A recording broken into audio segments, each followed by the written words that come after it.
धर्मवीर संभाजी महाराज जी के जयंती के उपलक्ष्य में यहाँ आने का जब तय हुआ तो हमारी टीम पहले पहुँची थी, तो उन्होंने कहा कि हॉल पूरा नहीं भरा है।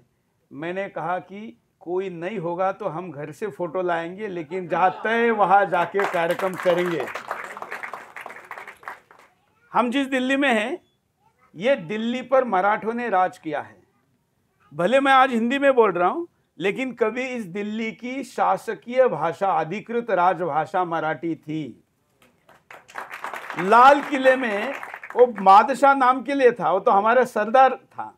और आज दिल्ली नगर पालिका बनने के पहले चांदनी चौक की जो ग्राम पंचायत होगी, उससे भी छोटा अधिकार क्षेत्र उसका मराठों ने लिमिटेड कर दिया था। हम जहां बैठे हैं ये अलग ग्राम है। यहां तक भी दिल्ली के लाल किले में बैठने वाले बादशाह का शासन नहीं था, यहां तक भी नहीं था, इतना मर्यादित कर दिया था। और उसको अपने बेगमों की कारण, बढ़ रहे खर्चे के कारण मेरी सैलरी बढ़ाओ, ऐसा अर्जी लिखने के लिए मराठी लिखनी पड़ती थी। तब शिंदे ने जाकर उसको अप्रूव किया था। आज भी वो लेटर लिखित में है। यहां पर हमारे कई चिन्ह हैं, कई सड़कों के नाम हैं, ये तो है, लेकिन थे का कोई महत्व नहीं है, क्योंकि वो तो इतिहास हुआ, सम्मान है, ठीक है, लेकिन वर्तमान और भविष्य क्या है, इसकी चिंता आज होनी चाहिए। देखिए, संभाजी महाराज जी का पहला विषय कर लेते हैं कि छत्रपति संभाजी महाराज जी का दिल्ली वालों ने और उत्तर भारत ने क्यों जयंती मनानी चाहिए, क्यों उनका सम्मान करना चाहिए। ध्यान रखिए, उस कालखंड का स्मरण करिए जब दरिंदा औरंगजेब महाराष्ट्र में गया था और उसको यहां मराठों ने 27 साल तक आने ही नहीं दिया, उसकी भी कब्र वही खोद दी, आने नहीं दिया। इतना दरिंदा जिसने अपने बाप को भी पानी नहीं पिलाया, मतलब उसको जेल में रखा और पानी नहीं पिलाता था, तो कहता था कि अरे तुमसे तो काफिर हिंदू अच्छे हैं जो अपने मरे हुए पुरखों के लिए प्रतिवर्ष 15 दिन पितृपक्ष करते हैं। लेकिन अपने भाई की भी हत्या उसने की थी, दारा शेको की। ऐसा दरिंदा औरंगजेब अगर महाराष्ट्र और दक्षिण को जीतकर दिल्ली वापस आता तो कितना शक्तिशाली होता, कल्पना करिए। और अगर यहां आता तो मैं दावा करता हूं कि हिंदुस्तान में कोई हिंदू नहीं होता, दिल्ली में होना तो बहुत दूर की बात है। इसलिए उत्तर भारत में क्योंकि दरिंदा औरंगजेब 27 वर्ष तक महाराष्ट्र में व्यस्त रहा, उसको बिजी रखा, सह्याद्री में इधर उधर उसको दौड़ाते रहे। और दौड़ाने वाले कौन थे? पूरा महाराष्ट्र था ही, लेकिन उस समय हमारी रानी थी ताराबाई। तो एक महिला ने, मराठी रणरागिनी ने दरिंदे औरंगजेब को महाराष्ट्र के गली गली में दौड़ाया था। 27 साल तक वो दिल्ली नहीं आया पा। तो परिणाम क्या हुआ? पंजाब से लेकर, राजस्थान से लेकर उत्तर भारत में, यहां तक कि पूर्वोत्तर में भी, मैं नेपाल गया था पीछे, वो भी बोल रहे थे, नेपाल तक मुगल नहीं पहुंच पाए, लेकिन अगर औरंगजेब दिल्ली आता तो उसका अगला लक्ष्य हिमालय होता। और इसलिए वो कहते हैं, नेपाल वाले भी ये कहते हैं, क्योंकि मराठों ने औरंगजेब को उधर ही गाड़ दिया, इसलिए हमारे यहाँ पर राज्य की कल्पना विकसित हुई। 27 साल बहुत बड़ा समय होता है। पंजाब से लेकर इस पूरे उत्तर भारत में अनेक राजा उपस्थित हुए, उन्होंने अपना राज्य स्थापित किया। इसका श्रेय अगर किसी को जाता है तो छत्रपति संभाजी महाराज जी को जाता है। लेकिन दुर्भाग्य से आज दिल्ली में अगर हम आएंगे तो बाबर रोड है, हुमायूं रोड है, औरंगजेब रोड, सारे रोड हैं, लेकिन धर्मवीर संभाजी महाराज रोड नहीं है। अब ये अपने आप होने वाला है क्या? नहीं। दिल्ली को एक ही भाषा समझ में आती है। कौन सी? वोट की भाषा। यहां सिर्फ उतना ही समझ में आता है। और मराठों ने अगर कुछ खोया है, सम्मान तो कभी खो ही नहीं सकते। हमारे पास कई राज्यों की गाड़ियां हैं, लेकिन मैं जिस गाड़ी को यूज करता हूं या हमारे पास जो गाड़ी है, उनमें एक गाड़ी महाराष्ट्र की होती है। मैं दावा करता हूं कि वो कहीं पर भी घूमती है ना, तो MH नंबर देखने के बाद उसको अन्य गाड़ियों के तुलना में ज्यादा सम्मान मिलता है। हम डिसिप्लिनरी लोग होते हैं और महाराष्ट्र के प्रति एक सम्मान है ही, लेकिन अगर हमने कुछ खोया होगा तो इस युग के भाषा में मैं समझाऊं तो मराठों ने अपनी इकोसिस्टम को खोया है। मराठों की इकोसिस्टम नहीं रही। एक के लिए कुछ किया जाए तो दूसरा खड़ा हो जाए, ऐसा नहीं होता है, बल्कि हम ही एक दूसरे की टांग खींचने में ज्यादा माहिर हो गए। और इसलिए दिल्ली में आज तक कोई प्रधानमंत्री मराठी नहीं बन पाया, ये भी हमको ध्यान में रखना चाहिए।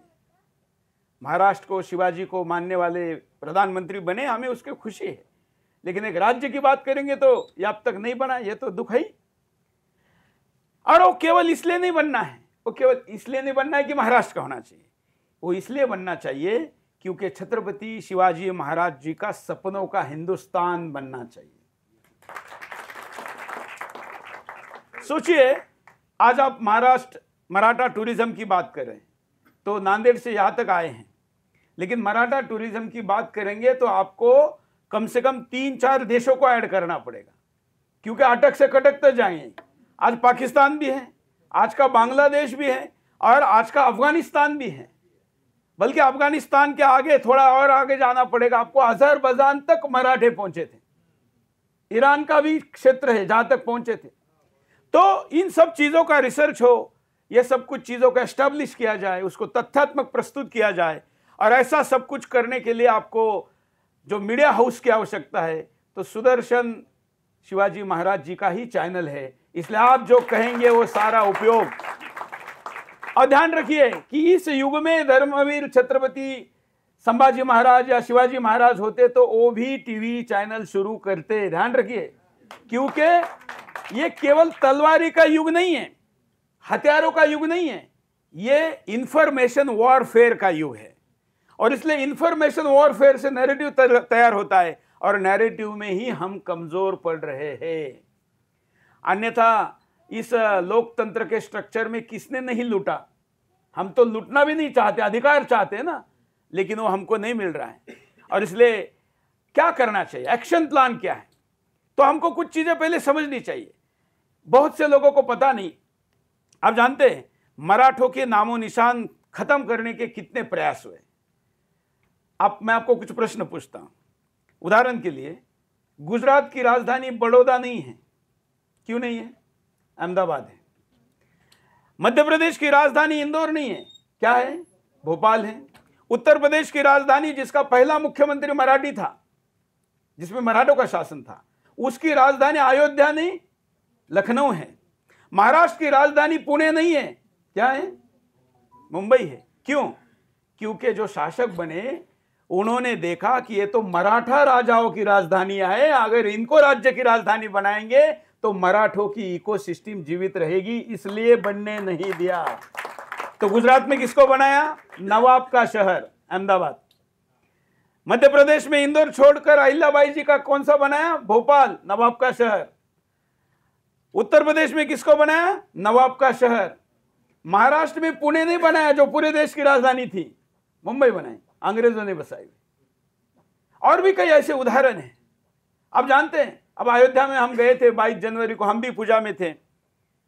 मैंने इतिहास पढ़ा तब पता चला कि वहां के मुगलों ने अयोध्या को राजधानी बनाया, तो मराठों ने उनको दूत भेजकर बताया कि अयोध्या से राजधानी हटाओ, क्योंकि अगर अयोध्या में मुगलों की राजधानी होती तो आज 2024 में वहां राम जी का मंदिर नहीं बन पाता, वो सारे नामो निशान मिटा देते। तो मराठों ने दबाव बनाकर वहां से हटवाया। उसने मुझे वहां बगल में फैजाबाद बनाई।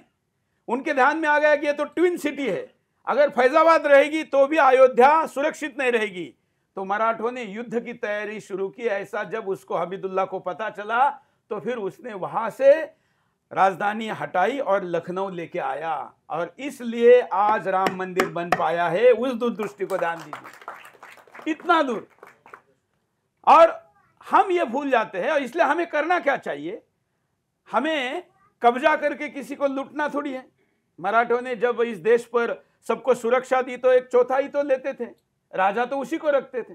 दिल्ली में भी हम राजा बन सकते थे ना, लेकिन हमने तब जो दृष्टिकोण रखा, उस दृष्टिकोण को देखते हुए आज हमने अपने नैरेटिव को स्थापित करने की दिशा में एक्शन प्लान बनाना चाहिए। एक उदाहरण और मैं भूल गया बताना। ये रावेरखेड़ी है ना, जहां बाजीराव की समाधि है। इस वर्ष मैं गया था, तो फिर मैं गया था तो उप मुख्यमंत्री भी आए थे और भी लोग आए थे, और वहां पर अभी 68 करोड़ रुपए दिए, जहां पर भैंस का चारा रखा जाता था समाधि के पास, लेकिन अब वहां पर 68 करोड़ रुपए देके एक बड़ा स्मारक बनने जा रहा है।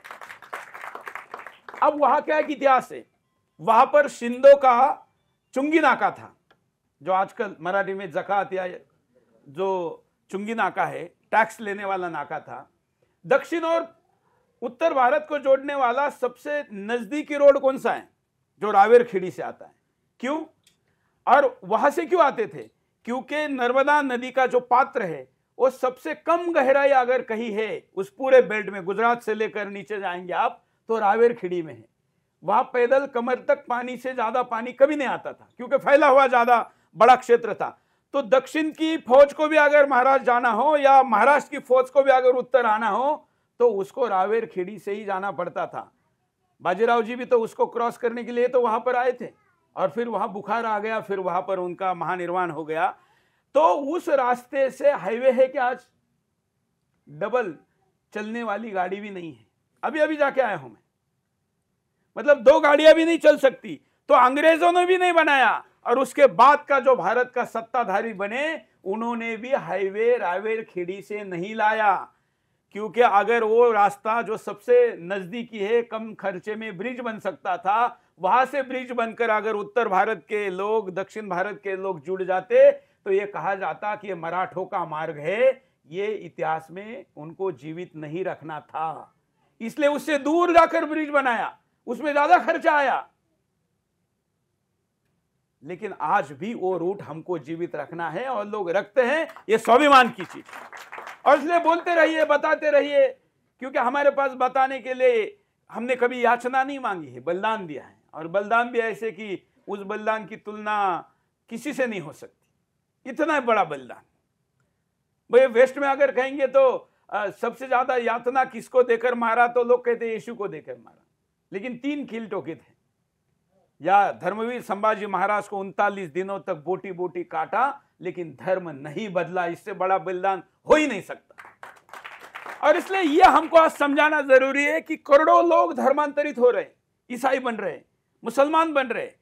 मैं दावा करता हूं कि जिस हिंदू को संभाजी महाराज जी का बलिदान पता भी होगा ना, एक बार भी पढ़ा होगा, और एक बार भी अगर कहीं उसने वीडियो में देखा होगा, तो वो एक चावल बोरी के लिए ईसाई धर्म तो छोड़िए, एक सोने की बिस्किट भर के भी अगर उसको पूरी बोरी देंगे तो भी वो हिंदू धर्म नहीं छोड़ेगा, अगर संभाजी महाराज का बलिदान उसको समझाए। लेकिन आज हो रहा है, हमारी लड़कियां लव जिहाद का शिकार हो रही है, मुसलमान के पीछे भाग जा रही है, उसको पता ही नहीं कि ये धर्म के लिए संभाजी महाराज जी ने क्या किया। तो हमें ये सब कुछ समझाना, ये केवल मराठों का नाम और वो झंडा ऊंचा करना है। और विशेष बात रखिए, हर राज्य ने, हर राजा ने, हर वंश ने अपना झंडा बनाया, हर वंश ने अपना नाम दिया, गुप्त वंश कहिए, मौर्य वंश कहिए, सब दीजिए। लेकिन मराठों ने अपने राज्य को, शिवाजी महाराज ने भोसला राज्य नहीं कहा, मराठा नहीं कहा, हिंदवी स्वराज्य कहा। यह हमारा सबसे बड़ा व्यापक दृष्टिकोण और बड़ा कैनवास हमारा कितना है ये दिखता है। और इसलिए आज भी हमारा झंडा क्या है? भगवा है, कोई उस पर अलग से निशान भी नहीं है, जो पूरे हिंदुस्तान का है। राम मंदिर पर भी वही लगेगा और कृष्ण पर भी वही लगेगा। और इसलिए हमको ये हिंदुस्तान को समझाना चाहिए कि वर्तमान हिंदुस्तान की जितनी समस्या है वो राष्ट्रीय समस्या हो, मैं उल्टा चलता हूं, किसी व्यक्ति की व्यक्तिगत समस्या है, कि व्यक्तिगत एक इंडिविजुअल पर्सन की जो समस्या है, प्रॉब्लम है, वो डिप्रेशन से लेकर किसी भी प्रकार की शारीरिक तक, तो उसका समाधान मराठों के पास है। अगर पारिवारिक समस्या है तो उसका समाधान भी मराठों के पास है। इस हिंदुस्तान पुरुष प्रधान व्यवस्था में जितना मराठी महिला का अपने घर में चलता है ना, उतना हिंदुस्तान में कहीं पर भी किसी का नहीं चलता है। अब ये कोई कमी वाली बात नहीं है, ये स्वाभिमान वाली बात है। क्यों? क्योंकि मराठे तो लड़ने जाते थे, धर्म बचाने जाते थे, सीमाओं के विस्तार के लिए जाते थे, भगवा लगाने जाते थे, तो घर को कौन संभालता था? वो महिला संभालती थी। तो देखिए ना, बाजीराव मस्तानी को लेकर आए तो वो बाजीराव जिसका नाम सुनने के बाद बड़े बड़े पतलून पीली हो जाती थी, जिन्होंने शस्त्र हाथ में, तलवार म्यान से बाहर निकाले बगैर कई युद्ध लड़े, वो जब मस्तानी को लेकर गए तो उनकी माताजी ने आदेश दिया और बाजीराव ने फॉलो किया। या संभाजी महाराज जी के जीवन में सोचिए, या उनको तो माताजी का ज़्यादा लंबा नहीं सुख मिला, लेकिन शिवाजी महाराज जी के जीजाओं का कितना चलता था, ये यहाँ का माताओं का चलता था। तो इसलिए आज भी अगर शिवाजी महाराज आने की संभावना है तो मराठी जीजाबाई के ही पेट से आने की संभावना है, ये उनको समझाने की जरूरत है। और वो जीजाबाई फिर भारत के हर गांव में तैयार करे, हर राज्य में तैयार करे, तो वहां पर भी वो आ सकते हैं, क्यों नहीं आ सकते। खून तो वही है, संस्कार वही है, और परिस्थिति उससे भी ज्यादा खराब है, इसलिए लाना चाहिए। तो इसलिए हम क्यों चाहते हैं लीड करना, हम चाहते हैं हिंदुस्तान पर। आज जानते हैं आप, महाराष्ट्र के 20 जिले पिछले 10 सालों में रैपिडली इस्लामीकरण की तरफ बढ़ रहे हैं। आज मुंबई है ना, आज मुंबई जो है आज के 10 साल में वो हिंदू अल्पसंख्यक रहेगी। आज के 10 साल में महाराष्ट्र की, मुंबई की 4 लोकसभा, सारी 6 की 6 लोकसभा में जो मुस्लिम पॉपुलेशन है वो 20% है। कितना? मुंबई की 6 की 6 लोकसभा, केवल भिवंडी नहीं, सारी, और कुछ में तो और आगे बढ़ रहा है, मैं एवरेज बता रहा हूं। और महाराष्ट्र की विधानसभाओं की स्थिति भी अगले कुछ सालों में बदलने वाली है। कई शहरों का पूरा डेमोग्राफिक रेशो चेंज हो गया है। तो अगर महाराष्ट्र ही नहीं बचेगा तो फिर हिंदुस्तान को बचाने वाला कहां रहेगा, कौन रहेगा? और इसलिए महाराष्ट्र को अपने आप को भी बचाना है, अपने संस्कृति को बचाना है, अपने बच्चों में भी ये इतिहास जीवित रखना है, और इसलिए उसको मराठा टूरिज्म से एक बड़ी प्रेरणा मिल सकती है। और इसलिए आपके इस योजना का मैं ना केवल समर्थन करता हूं, इसके प्रचार के लिए सुदर्शन चैनल की ऑफर मैं आपको करता हूं कि आप जानकारी दीजिए, हम इसका फ्री में प्रचार करेंगे। अब एक्शन प्लान क्या? तो यहां वकील भी बैठे हैं।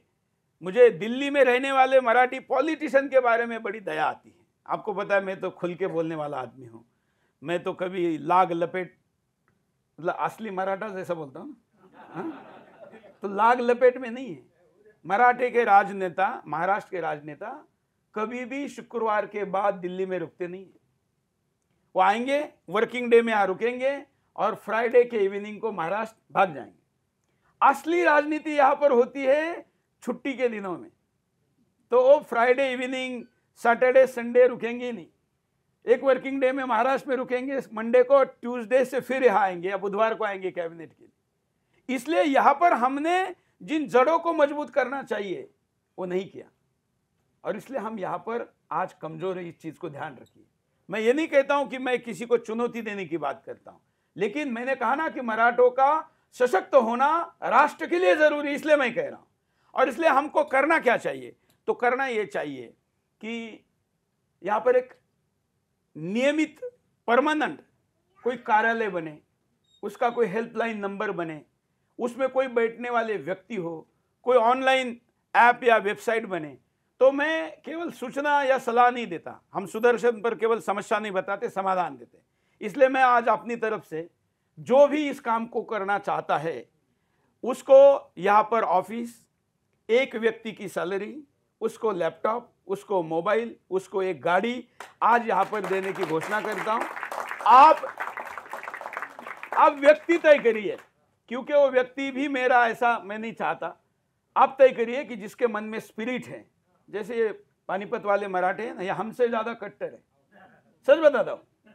मतलब इनमें, इनको जब मिलते हैं ना, ऐसा लगता है कि अरे क्या ये ऐसा गले मिलते हैं, इनको लगता है कि कोई आया है। मैं भी जब पानीपत जाता हूँ 14 जनवरी को, अन्य दिनों में भी जाता रहता हूँ, तो वहां के मराठों के मन में, और जब आज उन्होंने बताया कि मराठे आज इतने वर्षों बाद, पानीपत के युद्ध के बाद यहाँ जो रुके हैं, उनको कितने अर्जुन पुरस्कार मिले, उनको कितने क्या क्या द्रोणाचार्य पुरस्कार मिले, उसको ओलंपिक से लेके क्या बोलते हैं उसको, कॉमनवेल्थ, एशियाड और नेशनल गेम में वो सारे इतने मेजोरिटी में पुरस्कार ला रहे। तो ये लोग तो आसानी से भूल सकते थे ना भाई, यहाँ तो आए हैं, इतने वर्ष हो गए, यही की भाषा, सब कुछ भूल जाते, क्या फर्क पड़ता। बल्कि कई बार इनको अपनी मराठा आइडेंटिटी के कारण पॉलिटिकल और सोशल प्रॉब्लम होती है, लेकिन इन्होंने ये सब कुछ झेलते हुए अपने अंदर का मराठा जीवित रखा है। ये हमसे ज्यादा कट्टर मराठे पानीपत वाले। कुरुक्षेत्र में, पानीपत में, ये मेरठ, इस पूरे बेल्ट में बड़े पैमाने पर लोग हैं। तो इन लोगों को भी आज इनके अंदर जो जीवित है, देखिए ना, जब चोपड़ा ने ओलंपिक में पदक जीता तो मैंने उसका वीडियो बनाकर घोषणा की, तो मुझे कई लोगों ने ट्रोल करने का प्रयास किया, लेकिन मैं पीछे नहीं हटा। सोचिए 250 वर्ष पहले जो परिवार यहां पर आया और उस समय के मराठों के सेना में जो भाला फेंक करता था, अगर 250 वर्ष बाद उनका किसी युवा को भाला फेंकने का दोबारा मौका मिलता है तो वो ओलंपिक का गोल्ड मेडल लाता है, तो सोचिए कि हिंदुस्तान के शत्रु पर भाला फेंकने का अवसर मिलेगा तो शत्रु बचेगा क्या? यह हमारे खून में है और इसलिए इसको आजमाइए। आज हिंदुस्तान समस्या में है, पाकिस्तान देने के बाद भी इस्लामीकरण की तरफ बढ़ रहा है। अब जानते हैं ना, हिंदू 8% में घटा और मुसलमान 43% में बढ़ा। अब ये मेरा आंकड़ा नहीं, किसका है? अभी गवर्नमेंट ने डिक्लेयर किया। मैं तो बहुत लंबे समय से इसके बारे में बोलता हूं, लेकिन अब तो गवर्नमेंट ने डिक्लेयर किया है और वो 2015 का आंकड़ा है और आज हम कब बात करें? 24 में बात करें। तो सोचिए कि अब उस अनुपात में कितना फर्क पड़ा होगा। तो जब अगर हिंदू ही नहीं रहेगा तो हिंदुस्तान रहेगा क्या? आज के पाकिस्तान में भी मराठों के पराक्रम के किले, मंदिर, हमने बनाए हुए मंदिर है वहां पर। ये जो लाहौर है वो हमारे नाम पे है, लेकिन वहां पर अगर हिंदू ही नहीं बचा तो हमारे कुछ बचा है क्या? कुछ तो फिर अगर कल दिल्ली का इस्लामीकरण हो जाएगा तो हमारा कुछ बचेगा क्या? इसलिए पूरा हिंदुस्तान अब अस्तित्व की लड़ाई लड़ रहा है और उस अस्तित्व की लड़ाई में अगर कोई संघर्ष के साथ आगे बढ़ने का खून, जुनून, संस्कार और इतिहास रखता है तो मराठा है। और ऐसे मराठों को सबसे बड़े बलिदान की अगर कोई प्रेरणा देता है तो संभाजी महाराज है। और इसलिए आज का दिन विशेष है। देखिए, मैं आपके सामने खड़ा हूं। अभी 4-5 दिन पहले मेरी हत्या की सुपारी लेने वाला आतंकवादी सूरत में पकड़ा गया। 1 करोड़ रुपए की सुपारी ली थी। आज पुलिस वाले भी यहां भी खड़े, बाहर भी खड़े कि मुझे कह रहे आजकल की कार्यक्रमों में मत जाइए। हमने कहा जो डर के घर के अंदर बैठता है वो मराठा हो ही नहीं सकता। चलो हम जहां जाएंगे वहां हमारा शत्रु डर के भाग जाएगा और ज्यादा से ज्यादा क्या होगा? ज्यादा से ज्यादा क्या होगा? मर जाएंगे ना। तो हमारे धर्म में दोबारा आने की व्यवस्था है। दोबारा आएंगे और दोबारा लड़ेंगे और दोबारा जीतेंगे। संभाजी महाराज जाएंगे तो क्या होगा? सबको बड़ा प्रश्न था।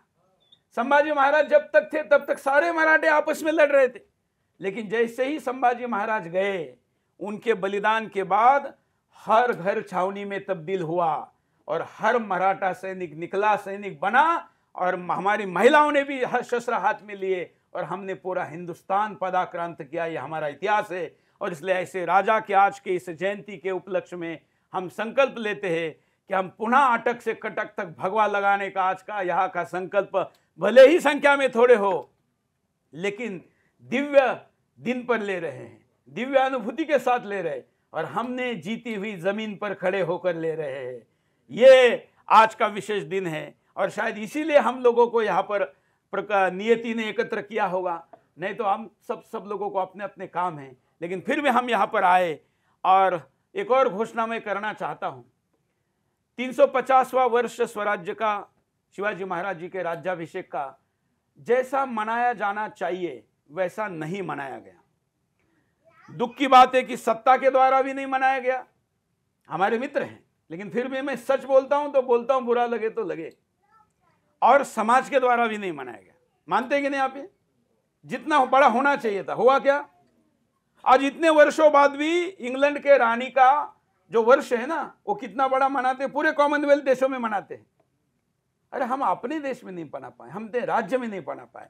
इसलिए ऐसी संकल्पना है, उसको अधिकृत अभी घोषित नहीं किया है, लेकिन आज यहां लेता हूं ताकि उसको और शक्ति मिले। हम महाराष्ट्र में इस 6 जून से अगले 6 जून तक पूरे हिंदुस्तान में ही नहीं, विदेश में भी हम हिंदवी स्वराज्य का 350वां वर्ष मनाएंगे। महाराष्ट्र में 35 दिनों की यात्रा निकलेगी।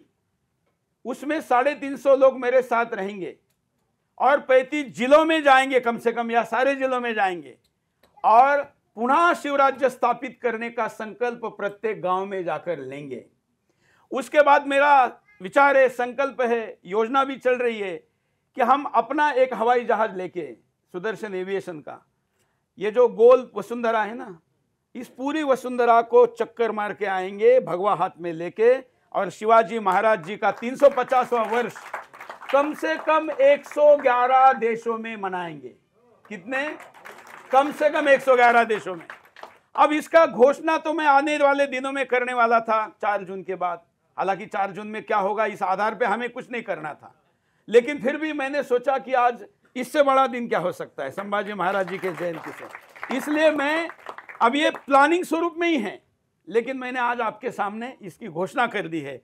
और इसके लिए हमने जो दिन निकाले हो, करीब करीब 6 महीने का समय लगने वाला है, जो विश्व की यात्रा है। तो जो इस वीडियो को देख रहे हैं, विदेश में हो, स्वदेश में हो, उन 111 देशों में हम 1 महीने के लिए प्रचारक भेजना चाहते हैं। तो जो कोई उस देश में जाकर इस कार्यक्रम की योजना की तैयारी करना चाहता है, उसकी वहां जाने की व्यवस्था, जाने के बाद वहां रहने की व्यवस्था हम करेंगे, उसकी वीज़ा की व्यवस्था करेंगे जिस भी देश में जाना चाहता है। तो आप अपने अपने वीडियो देखने वाले या इस सभागार में जो लोग हैं वो कनेक्शन जोड़िए कि किसको कहाँ भेजना है, और हम वहाँ पर हवाई जहाज़ पर शिवाजी महाराज जी का फोटो लगाकर, भगवा झंडा लेकर 111 देशों में जाकर वसुंधरा को परिक्रमा कर कर आएंगे। यही हमारा सबसे बड़ा संकल्प है, और उसके लिए मैं स्वयं, चैनल में जो होगा होगा, लेकिन इस पूरे समय उस यात्रा में रहूंगा और उस यात्रा में जाऊंगा। आप लोग भी उसमें आए, ये आशा व्यक्त करता हूं।